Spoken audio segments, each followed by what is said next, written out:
Hey guys, it's Barrett with the Gimpy Camper. So I did a trip back in June that I've wanted to do for a long time. If you watched our Roan Mountain video, you saw some footage in there of Carver's Gap, which is a really nice area. Roan Mountain's up near the Johnson City area, northeast Tennessee. It's right on the North Carolina border. You actually drive to the top of the mountain where it's called Carver's Gap is. That's part of the Appalachian Trail. And I was initially told that you could hike along the AT, and it was something like 15-16 miles, and it was just a gradual descent along those balds of the mountains. And I really wanted to do that, and I wanted to do it at a time where the flowers were all in bloom, the rhododendrons, because they're supposed to be like the rhododendron capital of the world. And so I went up there. I planned it with my friends. We went. I wasn't sure if we were still going to do it because of the corona stuff. But so we ended up going. And one of my friends that went with me, he said, "Barrett, I don't understand. This is like one of the most heavily trafficked trails on the planet. But this one specific area that we're going from Carver's Gap to Hwy 19E, which is going back into town, it's just inconsistent on how long it is. People say that it's 14 miles. People say it's 16 miles. Some people say they clocked it at 20 miles.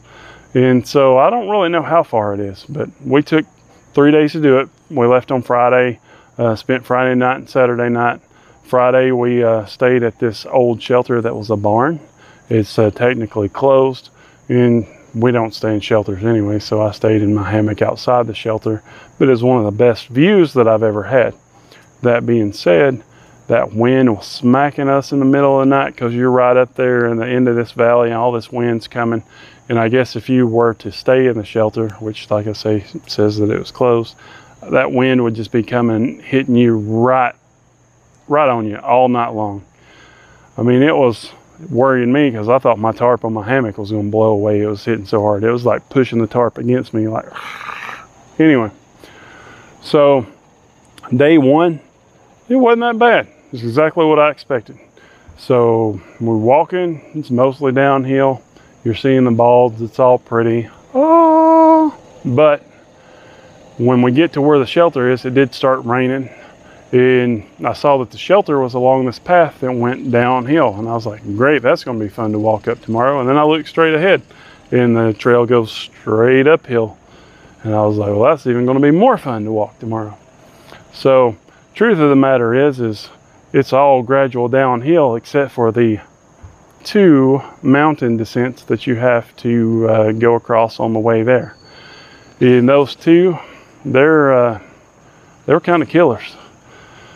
So we did them all in one day. So we started out on Saturday morning. We started out up the hill, and that one was just crazy because every time you feel like you were at the top, you would get over the top and there would be another hill. Because it was like go up and then level off and go up and level off and go up. And so finally get to the top and I'm like, yeah. Well, then you walk a few more miles and you walk out of the woods and you look over and there's this big old mountain that you got to walk up, which it was steep and it was, it was a butt kicker, but I'm just slow. I can do it. It just takes me a while, especially when you got a 40-pound backpack on or something. And so, I made it. It was fine. I told my friends, I said, you just go on. I'll be there. I was actually sitting at the bottom of that second mountain, and they came back to check on me down the mountain. I'm like, why'd you come back? But I told them, just go on. I knew where we were camping for the night. I'd catch up, and I might not be there till midnight, but I'd be there because I wasn't going to die. And I actually made it by like 2 or 3 o'clock, so everybody's pretty impressed. But this was some of the most beautiful trail that I've ever walked on in my life. And so if you're looking for somewhere to go, I would suggest doing that. If you're just getting into backpacking, I want you to know that whole trail, I probably wouldn't do a section that big, being a beginner. But just the Carver's Gap area, you can walk up there. It's just some switchbacks walking up there. You can walk up there, you can camp pretty much anywhere up there. and there's going to be a lot of foot traffic right there on the Carver's Gap area. You can, you know, walk over another bald or two. The main thing that you got to remember if you do that stuff is there's no water up there. There is water basically about each shelter, and as long as you got a filter, then you got good water, because they're like, you know, 3-4 miles apart.